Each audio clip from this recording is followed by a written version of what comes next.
Talal আল জাবের, যার বয়স মাত্র 11। অল্প বয়স থেকে যার লেখার প্রতি খুবই আগ্রহ, আর এই আগ্রহ থেকে শেষ পর্যন্ত বই লেখা।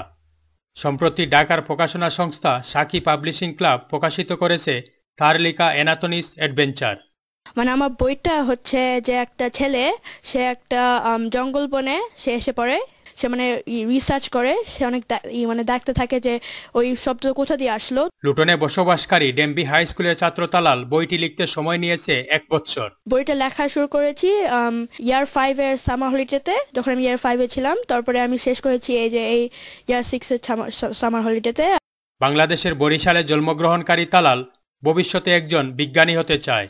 আমার ফেভারিট সাবজেক্ট হচ্ছে সায়েন্স আর ম্যাথ। আমি একটা সায়েন্টিস্ট হতে চাই, একটা ফিজিসিস্ট, কিন্তু তারপরে আমি বই লিখবো।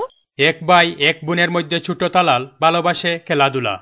তার পছন্দের ক্লাব বার্সেলোনা এবং সেরা খেলোয়াড় মেসি। মানে নিউজ বা যদি স্পোর্টস নিউজ যে আমার দেখতে অনেক ভালো লাগে। তারপরে সায়েন্সের লেটেস্ট নিউজ আমার সবসময় দেখতে ভালো লাগে। আর তারপরে ওগুলো আমি রিসার্চ করি। মেধাবী তালাল ইতিমধ্যে ইয়াং রাইটার অ্যাওয়ার্ড ও কমিউনিটি অ্যাওয়ার্ডে ভূষিত হয়েছে। তার এই সাফল্যের পিছনে তার পিতামাতা, শিক্ষক ও একমাত্র বড় বোন আফসানার অবদানের কথা সে উল্লেখ করে।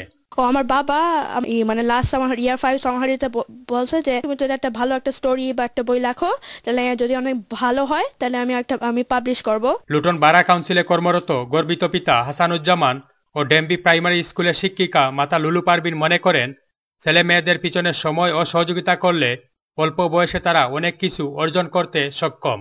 যখন আমি দেখলাম যে তালাল সে কিছু লেখার তার একটা ইন্টারেস্ট আছে এবং তার সায়েন্সের প্রতি তার খুব আকর্ষণ আছে, তখন আমি তাকে এনকারেজ করলাম যে দেখো তুমি কিছু লেখো। এবং রিয়ালি মানে আমি প্রাউড ফিল করি তার জন্য যে আসলে সে এটা শেষ করছে।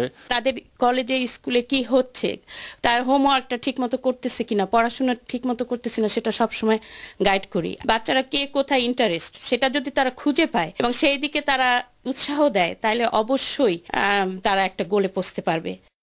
মোহাম্মদ তাজ, চ্যানেল এস নিউজ, লুটন।